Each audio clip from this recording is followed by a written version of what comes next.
Bonjour, j'espère que vous allez bien. C'est la fabrication du savon illuminateur. Ça, c'est l'eau qu'on a mesurée. Vous allez vous assurer de toujours mettre des gants, un cache-nez et des lunettes pour la protection et les consignes de sécurité. Et aussi, on fait toujours le savon loin des enfants parce que ce sont des produits qui sont très dangereux. Ici, c'est la soude caustique. Nous allons renverser dans l'eau. Nous utilisons des ustensiles en bois ou bien en plastique. On renverse et vous allez voir que la solution sera très chaude. Très chaude. Très chaude. On fait attention. On remue. Et nous allons déposer la solution quelque part, toujours loin des enfants, le temps que la température descende. Donc, vous pouvez mesurer avec un thermomètre pour voir si ça... C'est toujours entre 30 et 37, 40 à peu près. Nous sommes dans la saponification à froid. C'est-à-dire que le mélange doit se faire à froid. La saponification à froid. C'est cette méthode que j'utilise toujours. Ici, c'est le mélange des huiles. L'huile rouge. J'utilise souvent l'huile rouge à cause de la couleur qu'elle va donner au savon. J'aime trop cette couleur-là. Et ici, c'est l'huile de coco. Ici, nous allons utiliser l'huile rouge et l'huile de coco. L'huile de palme et l'huile de coco. Voilà. Donc, on mélange toujours à température pièce. Ici, nous sommes dans un pays chaud, donc ça devrait aller.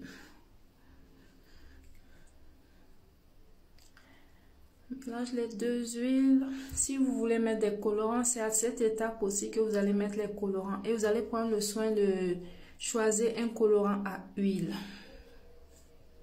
Parce qu'il existe aussi des colorants à eau. Donc, rassurez-vous d'avoir le bon colorant. On mélange très bien. On peut utiliser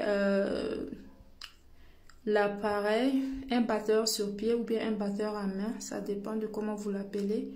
Mais souvent, je le fais à la main directement et ça va aussi. Donc là, je vais vous montrer les deux méthodes. Ça, c'est avec le batteur à main.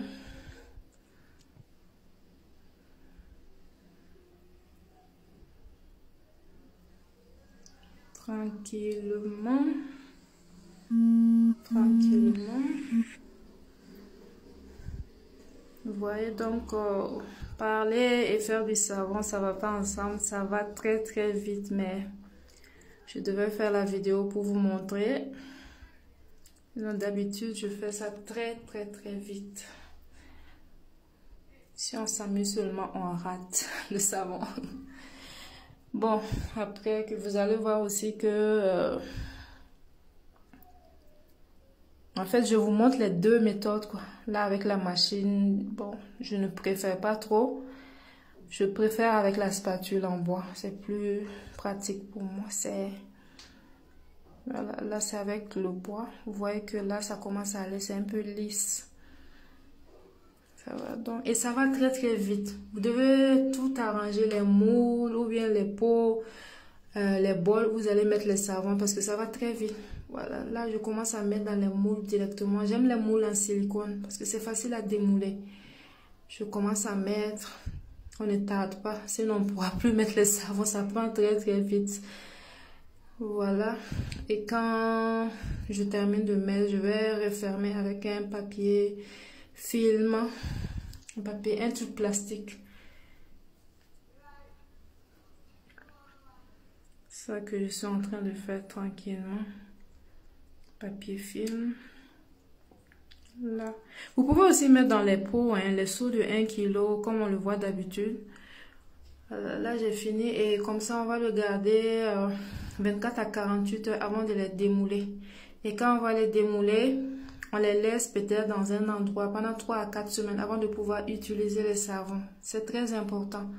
Je vois souvent des gens utiliser les savons après 2 jours, 3 jours. C'est pas intéressant. Pour plus de sécurité, attendez 3 à 4 semaines minimum. Voilà.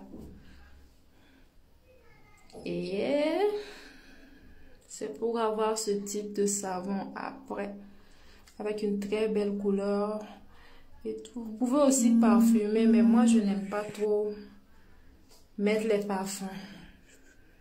Voilà, sinon vous pouvez aussi parfumer sans problème.